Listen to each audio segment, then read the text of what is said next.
Now then, 13 is the age that kids become teenagers, and Simon Cowell has admitted to being a little bit of a naughty one, describing himself as a nightmare who got up to all sorts.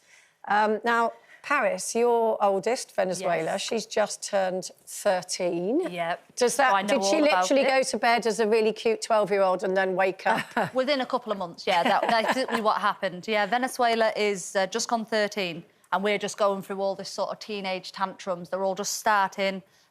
Recently, Venezuela got a smartphone. We always discuss, should we get the kids smartphones, shouldn't we? And then she seemed like she was the only one of her friends that didn't have one. So we got the smartphone, and her one rule was you don't have Instagram. Obviously, with me and her dad being very famous and whatever, it would put a lot of pressure and a lot of followers there. Yeah. So she did. She got Instagram. Of course. She blocked us, so we didn't know about it. Yeah, of course. So she had Instagram for a few months, and then her dad found out and I found out, and we agreed she's not having the phones. So we took the smart devices off her. She doesn't have an iPad now. She doesn't have an iPhone. Wow. And we're going to we'll try it again. Maybe in a few more months, we will try again and see how it goes. But it's just that stage of they're going to want to do what their friends are doing. And all their friends... And if it's just one thing, I mean, I'd understand if I said, right, you can't do anything, you can't do everything. Yeah. But it was one simple rule, and she broke it. And we're trying to find the right path for us, but I'm finding just...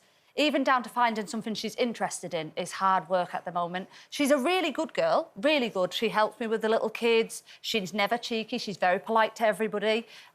She's good at helping around the home. She'll do anything like that, and she's good at her studies. I'll give her back her phone. No. But No, she has a phone, though. She does have a phone. No, but you did say to her, you gave her a rule and she broke it. Yeah. And you said it's not like you've got loads of restrictions on it. You see, I think that's good parenting, but that's what Tyson and you did, which is take the phone and not give it back. Sorry, Venezuela. You didn't have to jump on it. No, I know, but I think that's... My mistake would always be take the phone off, but then get so sick of either having to play finger painting or something or whatever. Not that you're going to do that I at know 12. what you mean. But then I end up giving the device back. So I think I think especially with 6 children as well, that's hard. But the thing is, she has a phone. It's like, we'll try again in a few more months. Yeah. We'll give it another shot. Yeah. But she had, like, the other things, social medias. It was just Instagram, because we just knew that she would just become very famous on that. And it's like that pressure on a young child. Yeah. And it's not just the point of, it's the things that's going on with social media in this day and age for young people. It's difficult, though, isn't it? Because as you said at the start, all their... as well, don't let her on. As you said at the start, all her friends are on it. So it is quite difficult. Maybe she could go on it under an assumed name and have a private account, so she only... But that's not what they want. They want followers. Yeah, they want to be Instagram cool. And what sort of a teenager were you then? I was a really quiet teenager. I was really... I was quite quiet. I was slightly nerdy, really. I didn't do a lot. I used to study. I used to do my college work, and then I went out with Tyson at 16, and neither one of us drank. We didn't smoke. We didn't really party. So, yeah, I was quite a quiet kid. Wow. And if my mum ever said anything, I would always sort of try my best to do whatever it was. And if I didn't do it, I'd feel like, oh... been bad, ain't doing good. So. Well, we know that Denzi had a tearaway 40s. No, I was saying I wasn't a tearaway teen. I was quite... I think because my parents were quite liberal. I mean, I had boundaries and I knew what they were, but they didn't put on... Oh, my God.